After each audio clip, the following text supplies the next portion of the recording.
Is Kamala Harris really to blame for the border crisis? Former President Trump and other Republicans are ramping up their attacks on Harris, calling her the border czar, and even introducing articles of impeachment against her. But there's more to this story than meets the eye. In this video, we'll uncover the truth about Harris's role in immigration policy, explore how Trump's own actions have shaped the debate, and reveal a surprising twist that could change everything in the upcoming election.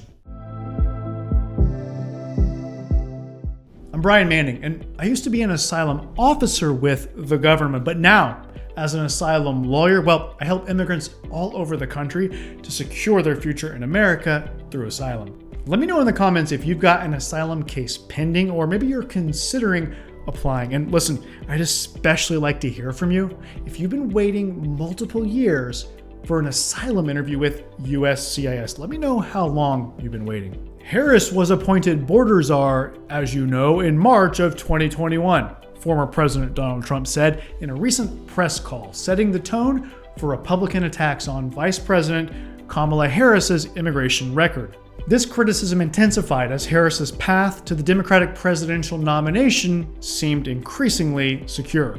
Tennessee Representative Andy Ogles went so far as to introduce articles of impeachment against Harris, claiming her, quote, breathtaking incompetence as border czar has allowed a crisis of drugs, rape, and murder to flood the streets of America. Other Republicans and pundits on television have fallen in line, repeating ad nauseum that Harris is the Biden administration's border czar in an attempt to lay at her feet what many voters see as a massive failure in controlling migration.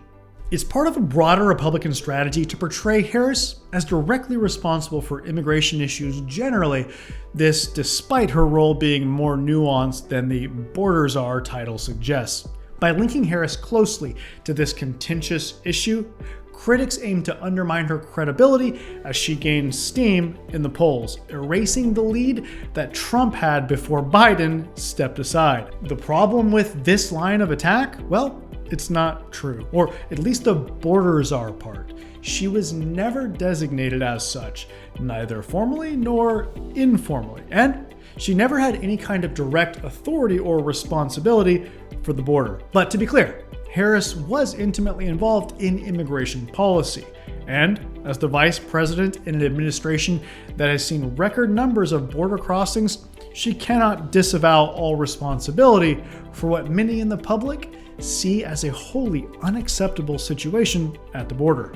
Let me be clear, Harris did play a significant role in attempting to manage the unprecedented surge of migrants into the United States during the Biden administration. She was tasked with helping to address migration by trying to address its root causes in the countries from which migrants come, rather than trying to harden the border. In the early days of her tenure, Harris faced harsh criticism for her handling of the immigration portfolio, drawing fire not just from Republicans, but even from fellow Democrats. Some within her own party felt that she was being set up for failure with an impossible task. Her primary focus was on addressing the root causes of migration from Guatemala, Honduras, and El Salvador, a region commonly referred to as the Northern Triangle countries. Harris's approach centered on encouraging investment in these countries with the aim of creating jobs and economic opportunities that might deter migration.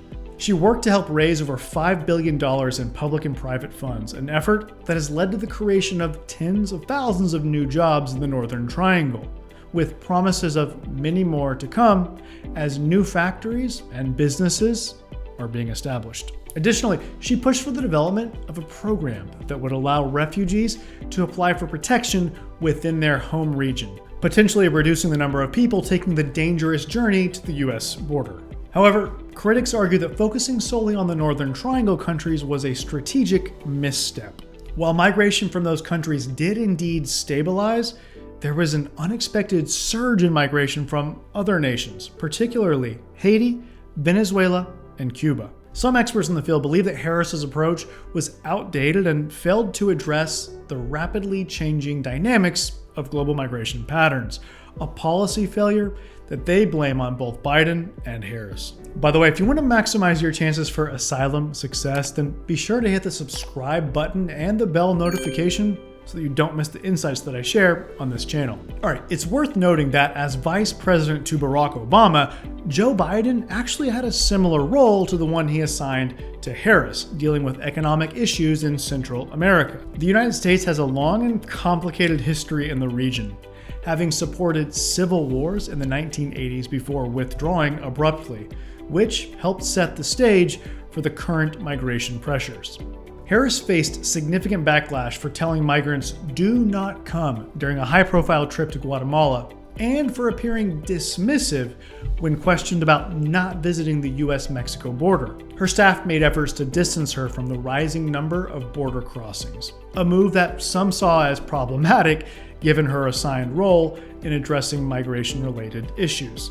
Now, despite these challenges, some officials have praised Harris's work in bringing together business leaders and pushing for increased investment in Central America. She's been acknowledged for demonstrating a quick grasp of the complexities involved in the issue and for building relationships with regional leaders, showing a nuanced understanding of their individual personalities and concerns. While it's true that border crossings hit record highs during the first 3 years of the Biden administration, they've actually recently dropped to their lowest levels since Biden and Harris took office. This recent decrease suggests that some of their policies, including a recent order by Biden that effectively bans asylum to most people who come to the border, may actually be starting to have an effect, though it's difficult to attribute this directly to any single factor. And surprisingly, in recent days, something pretty shocking has happened. The issue of immigration, once a major liability or disadvantage for Democrats, has actually started to work in the favor of Harris. She's skillfully leveraging the issue, turning the tables on an issue that voters have made clear they care about deeply. Harris has seized on Trump's recent actions regarding immigration policy to bolster her campaign. At a recent rally, Harris criticized Trump for derailing a bipartisan border bill that would have significantly strengthened border security. This bill included harsh measures that Republicans had long advocated for and which Democrats had previously resisted as inhumane and contrary to America's identity as a welcoming nation. Now, despite containing provisions that Democrats would have found, unthinkable just a year ago, the bill offered a potential solution to reduce illegal border crossings.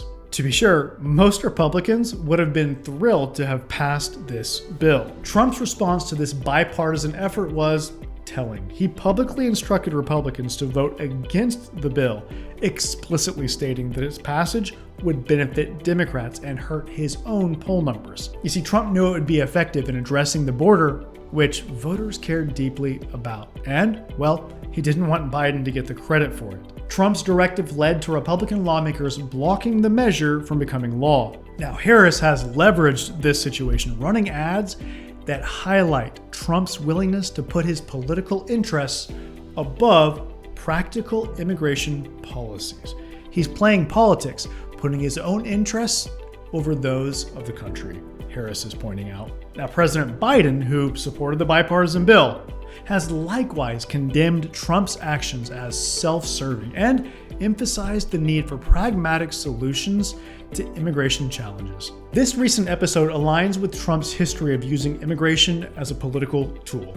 Harris will undoubtedly keep seizing on this, along with Trump's overly harsh rhetoric about immigrants, to try to gain an advantage among swing voters on the immigration topic. During his 2016 campaign and throughout his presidency, Trump consistently employed inflammatory rhetoric about immigrants to stoke fear and garner support. He infamously referred to Mexican immigrants as rapists and criminals, described asylum seekers from Central America as an invasion, and even joked about shooting migrants at a 2019 rally.